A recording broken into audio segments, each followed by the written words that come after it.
आज दिनांक 9 अक्टूबर 2022 दिन रविवार। प्रकृति प्रेमियों, पीपल नीम तुलसी अभियान के तहत गंगा पथ पटना से ऐसा संदेश जिससे समाज को प्रेरित करता हो एवं प्रकृति प्रेमियों का ऐसा कारनामा जो प्रकृति को बचाने के लिए अपने आप को सुबह से ही कतारबद्ध लगे हैं, हर तरह का काम कर रहे हैं। कोई पेड़ को लगे हुए पेड़ के आसपास के घास साफ कर रहे हैं, कोई अपने आप को पेड़ को लगा रहे हैं। इस तरह से अलग लोग अपनी अपनी सोच के अनुकूल बहुत प्यारा काम कर रहे हैं। ऐसे ही अशोक की धरती सुख शांति का संदेश पूरे दुनिया में दिया था।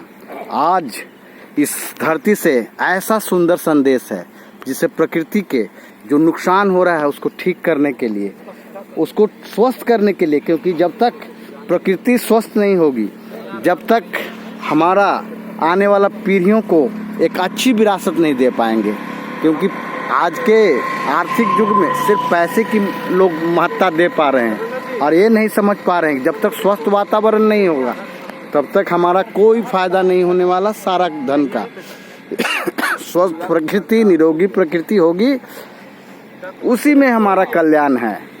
तो इसलिए ये पाटलिपुत्र की धरती, सम्राट अशोक की धरती से शांति के साथ साथ पूरे दुनिया में हरियाली का संदेश दिया जा रहा है। जिस संदेश से इतना ही कहना है कि आप खुशी के जितने भी मौके हों या गम के भी मौके हों, जैसे किन्हीं का शादी का, किन्हीं का जन्मदिन है, सालगिरह है, या बुजुर्गों को याद करते हैं जिस दिन, तो उसके लिए हम लोग एक बच्चों को भी यही संदेश देना चाह रहे हैं कि एक अच्छा संदेश जाए और लोग जो है बनाएं। ये देखिए वीर योद्धाओं को अपने अपने जोश जुनून के साथ सुबह से ही अपने आप को समर्पित किया हुआ इस महान प्रकृति को, जिसने जन्म दिया इस धरती पर सभी को, और उसने एक ही संदेश दिया है जिससे कि लोग स्वस्थ रहें,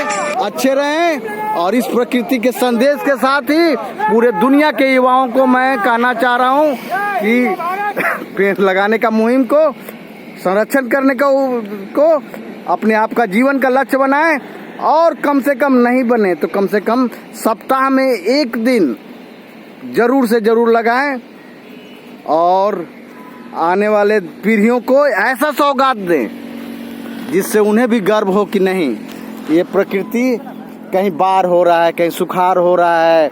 देख रहे हैं किस तरह से धू धू कर यूरोप जल रहा है, जंगल अमेज़न की जंगल तक जलते जा रहे हैं, ग्लेशियर हमारे जो है नीचे की ओर जा रहे हैं। तो मैं इतना ही कहना चाहता हूँ इस पाटलिपुत्र की धरती से कि प्रकृति को अगर बचाना है, आने वाले पीढ़ियों को अगर अच्छा जीवन देना है, तो धन के साथ साथ प्रकृति से जोड़ना है। क्योंकि प्रकृति ही सब कुछ दिया है। आप जो भी समझ रहे हैं वो सब झूठी बात है पृथ्वी के अलावा। पृथ्वी में जब तक सुंदर वातावरण नहीं होंगे, जब तक वर्षा नहीं होगा, जब तक वर्षा नहीं होंगे, प्रकृति बैलेंस नहीं होगी, उसकी जो गर्मी से लेकर के जितने भी ऋतु हैं वो ऋतुओं बैलेंस नहीं होंगे। ऋतु को बैलेंस करने के लिए प्रकृति को वनाच्छादित करना होगा, और जब तक वनाच्छादित पृथ्वी नहीं होगी तब तक निरोगी पृथ्वी नहीं होगी, और तब तक हमारे जीवन में खुशहाली नहीं आ पाएगी। क्योंकि बाकी सब कुछ जो है वो टेम्प्रोरी है, यही परमानेंट है कि प्रकृति अच्छा हो, इसकी सूरत सीरत सब अच्छा हो, तभी हर चीज़ को डॉक्टर धर्मेंद्र जी के संरक्षण में ये काफ़ी पुराना ये चल रहा है। इस संदेश देना इतना ही है कि हर लोग अपने हर खुशी में एक पेड़ को शामिल करें, क्योंकि जब तक प्रकृति स्वस्थ नहीं है हमारा कोई मायने नहीं है। ये देखिए प्रकृति प्रेमियों को अपने आप को समर्पित किए हुए हैं सुबह से ही। ये सब लोगों को लख लख बधाई है अपने तरफ से। पीपल नीम तुलसी के अभियान के तहत अपने आप को हर संडे उनके अंदर स्फूर्ति आती है और उनका एक टारगेट होता है कि नहीं, प्रकृति को बैलेंस करना है। और प्रकृति को बैलेंस करने का एक ही तरीका है, पेड़ लगाना, वनाच्छादित कर देना, जिससे प्रकृति का जो ऋतुओं जो पहले आती थी कि बरसात में पानी हो रहा है लगातार गर्मी के दिनों में गर्मी लू तक चलती थी और जाड़ा के दिनों में जाड़ा चलता था, लेकिन नहीं, आज गर्मी का जो सिलसिला है वो लगातार दूर दूर तक बहुत पहले तक चल रहा है, लंबा साल में 9 महीने तक पहुंच रहा है। उसको बैलेंस करने का एक ही तरीका है, वो प्रकृति को वनाच्छादित करना। और वनाच्छादित जब तक नहीं होगा तब तक ये सपना नहीं पूरा हो सकता है।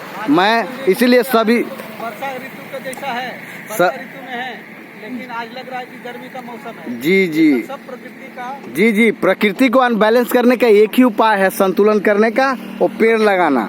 क्योंकि प्रकृति में जो पेड़, एक पेड़ जो है आपके कितने मकान बनाने के बराबर है। इसलिए प्रकृति को मैं इतना ही संदेश देना चाहता हूँ कि हर लोग अपने आप को जुड़ करके पेड़ लगाने का जो कार्यक्रम है इसको आगे बढ़ाएं और प्रकृति को सुंदर बनाने में, भारत को सुंदर ही नहीं पूरे दुनिया को सुंदर बनाने में प्रकृति प्रेमियों को मैं लख लख बधाई के साथ, संदेश के साथ मैं इस वीडियो को विराम देता हूँ।